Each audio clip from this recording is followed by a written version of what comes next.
ebale ya Congo ejali lopango te kashi ejali sezela ana Congo bola mukananu na pongi totala ndenge tokoki kobongisa mboka bakoko batikela biso Bangana na Bakongo, Baluba Baswahili, Babebe na Bateke, Barari na Bamoshi, Toaliba na Congo, Toyokana Bana Congo, tola mukananu na pongi totala ndenge tokoki kolingana koyokana na mboka oyo bakoko batikela Congo molili esili Mbote batata, mbote ba mama, mbote balandi ya magazine Mwinda Congo, bande kubo kolanda biso bisika banso bozui Angola, Chikapa, Kikwit, Bakongo, esika banso bozwaka kolo lupangu yeyo abandi musala na ndenge salaka.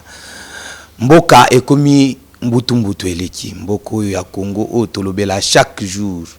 Oyekeste mwana mboka président de la République Félix Tshisekedi Tshilombo a lancé ba consultation libala kuna ezondongwama entre FCC cash nini ekoleka ba consultation et bandi mais kuna toyoki déjà ba information dengezo bima na première journée ezaki bande konyoso ba kosenga kimia ba kosenga mwana mboka Joseph Kabila na mwana mboka Félix Tshisekedi bakutana basala makambu na bango ndenge bayokanaki mais kotoyo na parti Lumumbi signifié moto ekopela depuis mwana mboka Antoine Kizenga kufaki boyebi wazali chef ya parti Lumumbi signifié ancien compagnon Lumumba boyebi azalaki ancien vice-premier ministre na gouvernement Lumumba asali makambu ebele na mambi matali Congo père de l'indépendance bangonde babunda pour que tozwa lipanda mais banda kufa mwana mboka Lugi oyo azalaki mwana na epe a remplacer ki na ebonga azalaki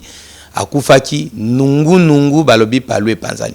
Voilà un peu l'actualité ya lelo ngakolo lupango na kei kokundola bato balobagate pour la première fois exclusivité mwana mboka Arnold Ndunda egoluka l'un des collaborateurs ya Kizenga cadre ya parti Lumumbi signifié universitaire ya mboka Congo asana ba qualificatif ebele otokolo bangai nako présenter mingité ezali mwana mboka Destin Pelete mbote camarade Arnold Mwinda Congo. OK lelo nazuyo esengo ezali makasi santé body santé kimia kola azali. OK otombola mwa mungongo to solola mpe makambo ya Congo batu bayebi yote nga na lobi Destin Pelete pona yebi ozali nani parcours na yo ezandenge nini otanga kelasi osala nini avant de continuer na suivi à sujet na biso. Merci camarade Arnold, d'abord na sepeli mingi ndenge o approchenga. C'est vrai que nazarar na média ezate ke na boyaga média peut-être binonde bofuyaga te boyeba côté nini pe boko yugo se ressources. Lelo eza esengo ponanga po tomeka kosala échange wana oyo ekokipe ko apporter moi lumière na ba militant puisque biso toza jar ya bato ba bordaka ba sujet sans sentiment na koloba likambo na ndengo na yebeli yango na koloba likambo ndengo tozwa mateya epai ya patriarche na oyo etalinga ndengo poser question nazali mwana mboka Destin Pelete na kolina palu pembeni ya Antoine Gizenga na bandi na palu en tant que militant simple na bandi première fonction na palu en tant que chef de section Lemba 1 à l'époque Lemba izalaki na ba section mibale nga nazalaki chef de section à Lemba 1 na gravé ba échelon patriarche ayegonomenga secrétaire national mais sans attribution. Après un moment, bayegonomenga secrétaire national chargé ya implantation. Ezali nde naza na implantation na yeko étudier ponatala ndenge nini oyo tokoki ko approcher bato bazo kamba palu na niveau ba province na ba administrer na bango. Ezali na initiative na ngai esali ke ba province palu ebotama ebele ndenge division zalaki liboso. C'est vrai zalaki combat na initié projet wana mingi ba sepelaki te non o ezanete ko kabola ba militant na biso dit non. le Congo est très vaste. Nazwaka exemple Kakao etali côté na biso. Na lobby, écoutez, vous vous imaginez, vous allez commencer à faire déplacer un prosec, un militant chef de section, à Outilak match, il faut bêta makolo, au nom de Palou, il faut aller à la province, puisque ça na Gungu, à Koutaniwana, na Réunion, na Baninga, kilomètres, non. Tom mekako ça la division pour que, Batbaz à l'approcher pour que l'administration à Palou est à la forte.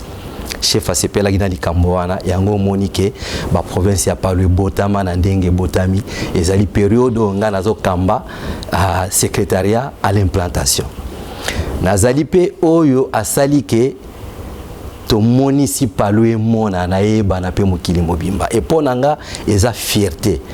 Je pense bana mboka nyonso ba kolandanga ba yebi oyo ezali cinquantenaire ya Palu ndenge nini eningisaki mokili mobimba. Donc erto komi pembeni ya cinquantenaire na mona chef na EBCA toko voter cinquantenaire ya Palute comme un simple meeting ou un petit rassemblement ba militaire soit na niveau ya Bouma soit na niveau ya ba section atuninga ozana projet na lubina zana projet yelanga projet wana na salagi likambo bo monagi na ndenge Palu elongwaki na niveau ezalaki et koma na sommet to komaki na sommet. Malheureusement pour des guerres de positionnement au sein du parti bato bakomona eloko muninga sali eza ya malamu ko funda epa ya gizenga non nazo sala yango te pona intérêt ya Palu bino bato bolandaki cinquantenaire botala soki réellement ndenge le kaki wana ezali pona intérêt ya Palu ou ezali pona intérêt parmi ba projet na voilà. Projet nanga conçu par moi-même, réalisé par moi-même. Mais et comment qui bitumba na dernière minute na ibisio soki na zala na influence ten au niveau ya patriarche cinquantenaire ya Palu linga ke le kateninga momona yoana. Mais le chef avait tellement confiance en moi que bifunda wana nyonso non azosala yango te pona intérêt ya Palu azosala yango pona intérêt ya mutu moko alingie mutu wana yebana non camarade eza biloko ya Palu faut lobaka po batu bayeba réalité puisque na organisation on a tiaki na cinquantenaire c'était fait que tout ça la commission pour que musala tambola mala puisque ezalaki problème moko ya réflexion ezalaki travail moko intellectuel na sengaki na ba division ba commission to salaki to zala na secrétaire oh il fallait à conduire secrétariat technique. Qu'est-ce que j'avais prévu? Mutunyo so akoya comme conférencier akoya na thème na ye voilà na batelier wana nyonso tout il faut yana travail na nano à déposer ango na secrétariat technique. Secrétariat technique et s'imprégner na contenu ya conférence na ye pour que débat ezala bien orienté et ça là qui eloko moko na sala ki ango te en discrétion na secret non na siège ya Palu totuna mutuna nani alingi à diriger secrétariat technique aux commissions wana ezalaki chapeauté par camarade Dovel Mpango. Oui. Donc secrétariat wana donc secrétaire wana technique wana il fallait azala mokonzine ezalaki Dovel Mpango na salle intellectuelle nyonso ba cadre Palu bazalaki ata mutu moko aleva musapité à part camarade Adolphe Muzito. OK, na to comprendre ango to comprendre to évoluer ou assurer ba fonction à l'état pe na mboko. Oui, na lingi na koma pe na niveau wana to assurer ba fonction à l'état nazalaki moko ya administrateur na ofida et zalaki pe conseil d'administration na biso ya suka o ezalaki ke transformation pe eya to longwa na ofida e koma na DGDA eza pona eza fierté ponanga nazalaki pe administrateur na Miba malgré situation ya Miba na ndenge o ezali to bundi ko sala effort wana ensemble na gouvernement mais tellement que fossé zalagi makasi et l'on moko pe ya malamu esale magite suka awa j'ai été nommé DGA na SCTP Automekaki Kosala, moi je ne peux pas m'inventer. Nous ne pouvons pas parler de nous-mêmes. Je pense que vous êtes journalistes, ceux qui ont commis à ECTP, au Tony va travailler. Moi, passage Moukeo, au Tolekaki Kuna, qu'est-ce qu'on a apporté comme idée? Quelle était la vision de notre gestion? Baroye Bisayo. Mais Ego Koma, Nandengo, Tobimelagi, toujours Makambo Yabato, non, DG Moukoko, non, Aibi Mbongo, Elogo Ezalagi Nango pe vrete, Basali audit et l'avait Bisso, elle avait DG, elle avait, puisque c'est le DG qui était beaucoup plus visé, je me suis toujours posé la question pour quelle raison le DG a été suspendu. Puisque les syndicalistes, les dossier on a balobi, DG Moukoko a ibi 30 millions de dollars. Et c'est le moment où on a cocoté en détail, mais à la fin, c'est la question que je me posais, puisque nous sommes en train de faire, d'établir l'état des droits. J'ai été suspendu pour quelle raison? C'est la question que je me suis toujours posée. Et après que l'audit nous ait blanchi, qu'est-ce que l'État a fait? Puisqu'il ne faut pas faire ramateur, puisque Bato Balobi, un jour l'État risquerait de sacrifier même les meilleurs gestionnaires de ces pays. Pour la bio Kayoka. Voilà les passages. Koko Samba ba oti nommé pena chef de l'État. Donc à zone ici il y a confiance sous ce qu'on a pas. Félicitations. Ouais. Et en passant, Eza Eloko Moka Mala Musogi, chef de l'État, à comprendre que c'est un fils du pays sur qui il peut encore compter par rapport à Baondio no sur les kaki Eza Ponanga et Sengo Mingi. En tout cas, je lui souhaite vraiment Moussala Moko Mala na pembeni ya chef de l'État na niveau de mission africaine. OK, tozonga na makambo etali palu, boyego bo comprendre que azali mutu mukete azana parcours munene makamususu mbamsusu so abandi kolobawa tokofanda wa azana ba fonction ebele tozonga na mambi matali palu eza malamu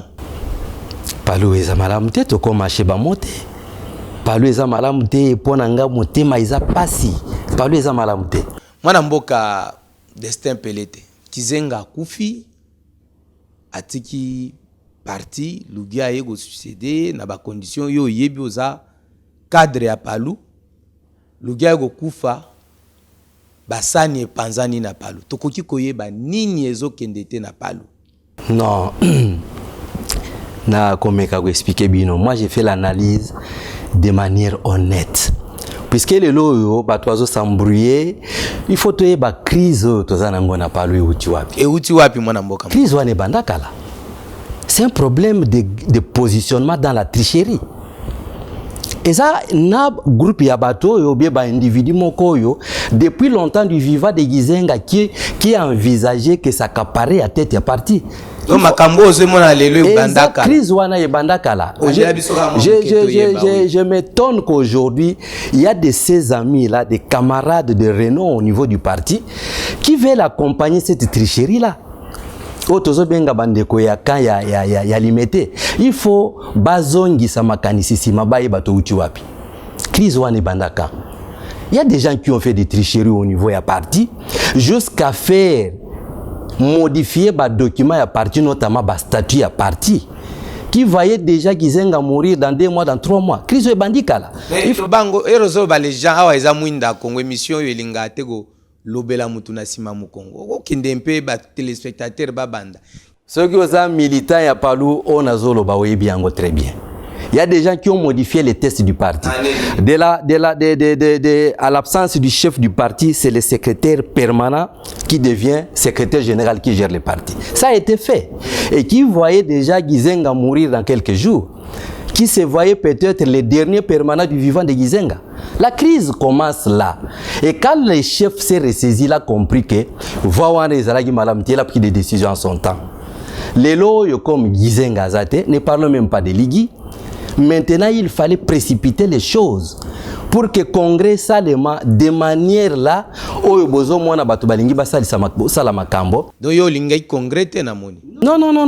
D'abord, je te dis que le projet du cinquantenaire pour la zonga sima, dans le projet du cinquantenaire, c'était prévu que toi aboutir na congrès. C'était ça mon souci.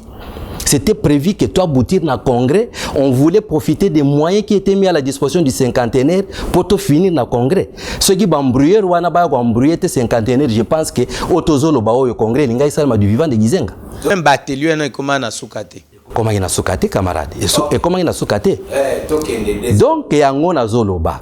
Maintenant, ayant échoué Kouana, lelo comme Gizenga Azate, il faut chercher un mécanisme moko boyendengi ni na la congrès moko boutique. Congrès moko boutique. Et on prend certains camarades que je respecte beaucoup, ba camarades yo ba kokiko ko pèse sa lumière na ba militants, mais ils sont en train d'accompagner un phénomène de corruption, un phénomène où ils ont s'implanté pour na moi et l'autre comment ils à la boutique pour songolo ou tel autre pakala babima, parce que c'est comme on dit, tout est déjà dessiné. Ce qui va qu'il y a un congrès qui va sortir secrétaire général du parti, qui sera... Oh, il y a 4e rue, c'est ce qu'ils sont en train de dire. Oh, il y a 4e rue. Et les camarades tels que je dis là, ils vont me suivre. Ils les comprennent. Aujourd'hui, Bananio Balinga, ceux qui congrès en Guessar Malé 30. Bananio Balinga, ils sont congressistes. Mais bah, chef de section, bah, chef de cellule. Ce sont des gens corrompus. Des gens à qui on a envoyé l'argent, ce ne sont pas des vrais chefs de section. Donc il fallait, moi, groupe Yabatumoro Boye, congressistes, des gens corrompus moralement, financièrement même, pour élire tel ou qui gagne au travail ma secrétaire général. Vous savez, je vais vous dire une chose. Les partis politiques, la gestion des partis politiques, à niveau de la nation, ils ont un niveau église, au niveau de la religion comme des familles. La famille est considérée comme l'église en miniature. Ceux qui famille ils ont bébé, ba membre de la famille, bazana moralité, ba membre de la famille, bazana comportement malamute, église est koufi. Et c'est la même chose. Si au niveau des partis politiques, la gestion au niveau des partis politiques doit être basée sur les mafias, sur la corruption, la nation ne s'attendra à rien. Puisque ce sont ces gens-là qui continuer. 4e rue wana tumoni mwana mboka Ngabu Sylvain Oaza doyen na Palu. Tumoni Makiashi ancien secrétaire permanent.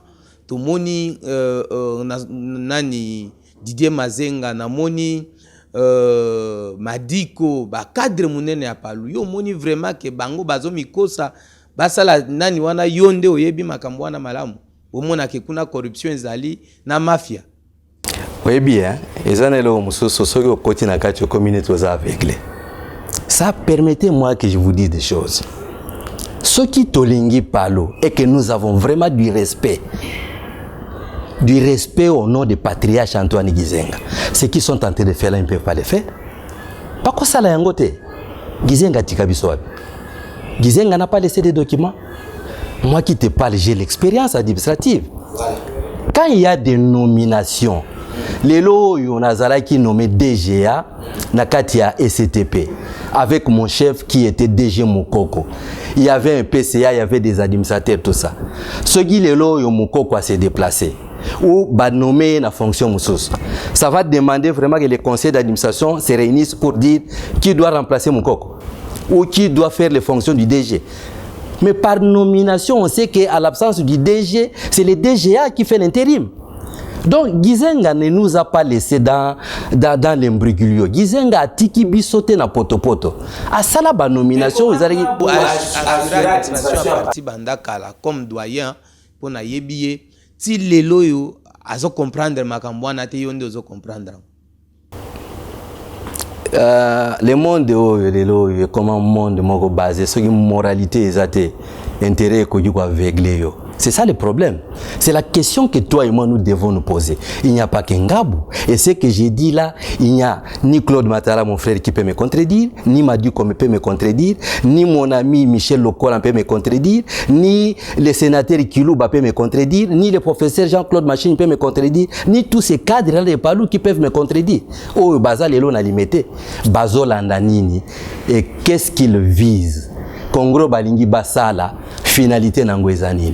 Et attendez que j'arrive là. Ils étaient avec Madame Dorothée, que je respecte beaucoup. On a nini à Longwekuna. À suspendre le congrès. Oui, na Afrique, tous les gens qui un vieillard, ça sent mal. Mais ma cambo ibi magana munoga vieillard. Et ça m'a cambo mon sage. Les on peut taxer Madame Dorothée de tous les mots du monde. Alors bien, Ces histoires, vous savez, dans tout acte, il y a ce qu'on appelle présomption d'innocence. Ils ont vraiment des preuves que Dorothée a Ibimbongo. Non, ce n'est même pas ça mon problème. Le problème, c'est que lui est aboyé. Dorothée s'est ressaisie, a trouvé que Azaki Nanzela Moko ya pété même la mémoire de papa nae. Quel est ce congrès qu'on peut faire avec un palou divisé? Elle a compris. D'abord, un préalable, unité à parti. Et dit, nous devons sursoir ça. D'abord, to sangana biso nyonso. Pour tout ça, la congrès go bimiselo go moko ya mutuya. Les amis ne veulent pas suivre cette voie pour quelle raison? Qu'est-ce qu'ils ont qui est de caché derrière leur tête? Est-ce que l'élo vraiment, même biso bateau, tozo ba légaliste? Nous avons la main tendue, on dit on ne peut pas aller au congrès dans ces conditions-là. D'abord, la première condition pour aller au congrès, oui, nous avons des enfants. Quand je dis des enfants, ça dit des militants, des cadres, qui ont peut-être été indexés malhonnêtement. Comment écarter de manière on ne peut même pas justifier. La première des conditions dans les congrès, d'abord, réconciliation. Nous devons faire appel à tous les enfants de Palo, égarés de même ou qui ont été exclus. Ça, c'est la première des conditions. Puisqu'il y a une famille, un royaume qui est divisé, ce royaume-là s'affaiblit. D'abord, c'est ça. Baye bango nyonso, toye biso nyonso, to sokoli maboko. Tozaba na gizenga, oui. Tozaba na Palu, oui. D'abord, unité wana et salemi. Et après, tu vas démarrer misala. Lelo, yo même biso, yo patriarche atika ki biso liboke moko. Vous dites non, il y a un cas qui est de l'autre côté à limiter. Moussousou et na des bonhommes. Même na des bonhommes, lelo. Si on doit organiser un congrès, tant que réconciliation wana et salemi na noté, nous n'allons pas aboutir à quelque chose de solide. Moi, je suis appelé. Biloko, yo, comme vous belisa même biso, ba journaliste, mais tout. Pourquoi Excellence ministre Mazenga o azali kuna na 4e mwana mboka Willy Makiashi lokola boko ba honorable batuana nyonso bazo insister balobi quel que soit départ à Dorothée pour ba accuser Dorothée Gayibi mbongo 50 000 Tshisekedi apesaki. Pourquoi bazo insister toujours que bakende kaka congrès na bango wana? C'est comme histoire modèle de l'histoire de la Bible. Tu vois, les amis sont en train de s'indexer.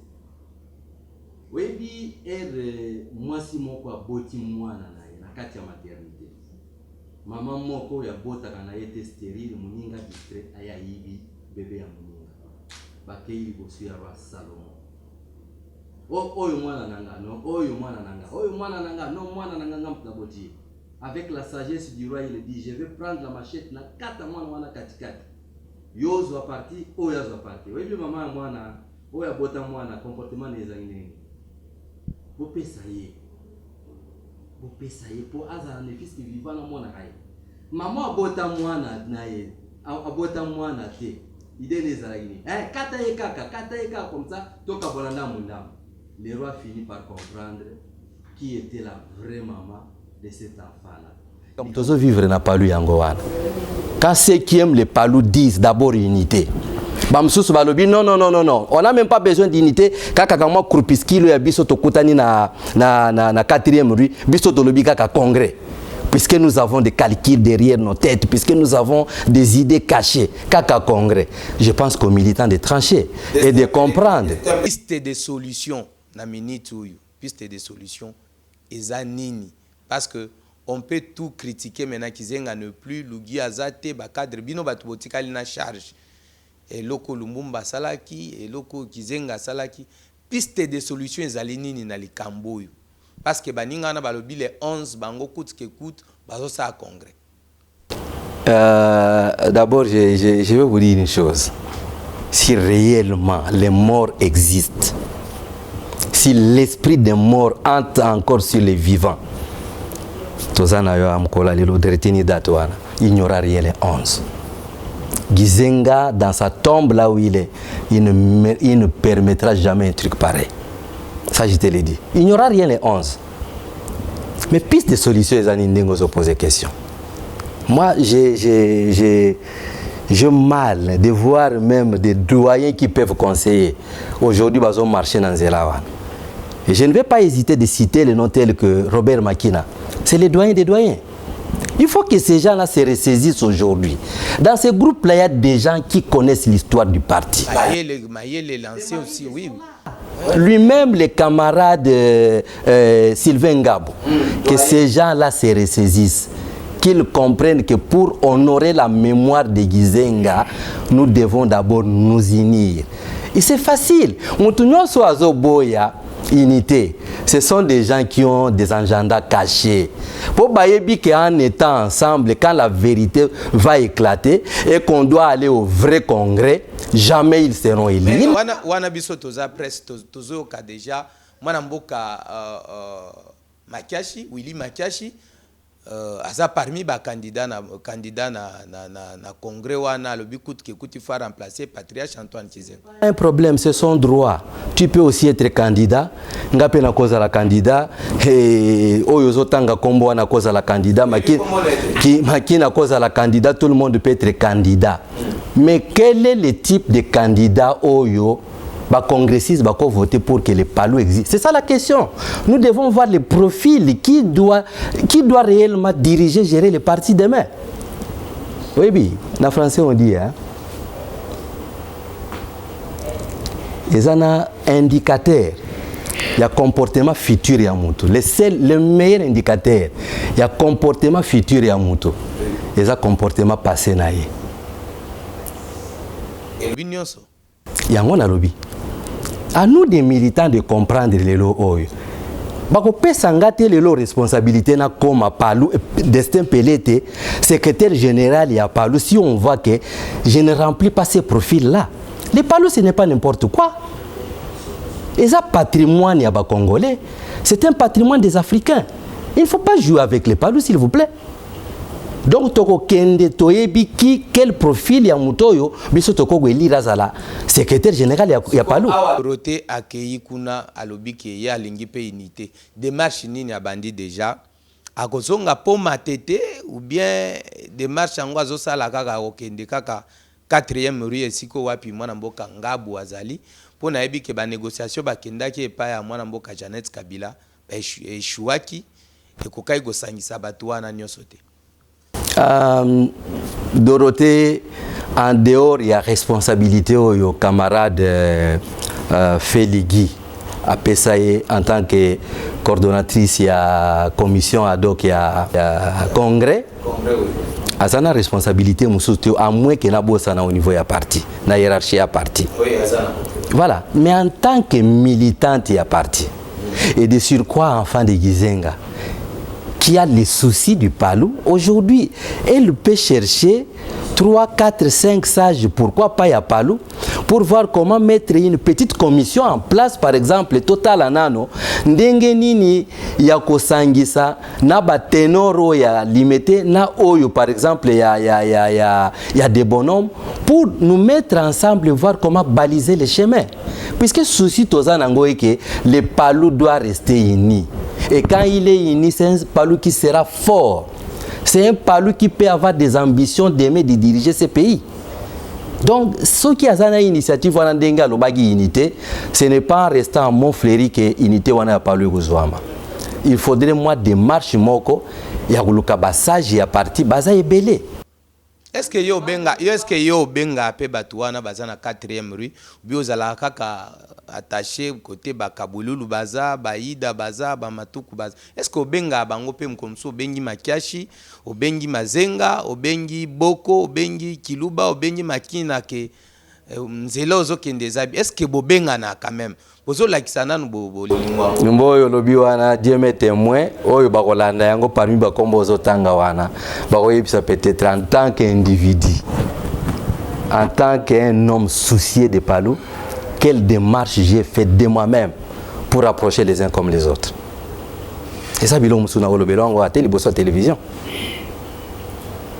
mwana mboka pelete télévision ezali ngonga entretien eza kitoko tozokende na suka Palu yango yo ekomi mbilinga mbinga opesi ba piste de solution wana likamu mususu oyo biso to bosani go tuna ko mutuna na mambi matali Palu caméra mwinda Congo ba militant bazolando partout bakolando na ba chaîne à télévision bakolando na ba réseaux sociaux déjà ce soir au lancer message moko fort pour na bango.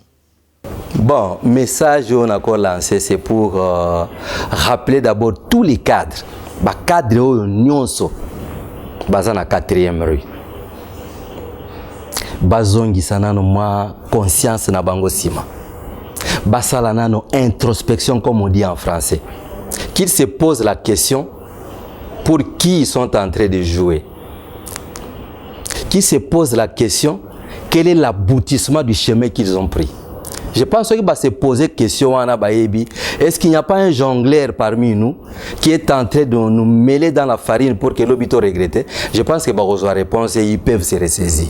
Deuxième message, na relancé yango na ba chef de base, ba prosec, ba chef de section, oyo ba tondi na 4e rue.